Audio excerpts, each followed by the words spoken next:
sa oras na ito at yung pong kasalang ito ay hindi na po natin po pwedeng itanggi.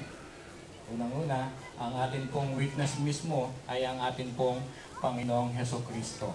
Amen. Pangalawa, of course, kayo na mga nandiyan na alam nyo na sa oras na ito, sa araw na ito, si Brother Jeff at Sister Nancy ay ikinasal na.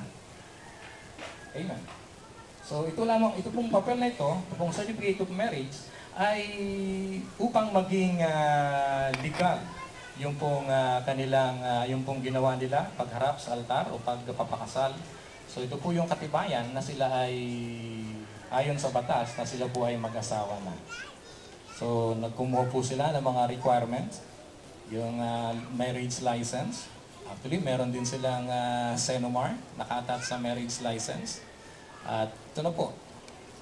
Nandito na po tayo sa, sabi nga, wala nang atrasan.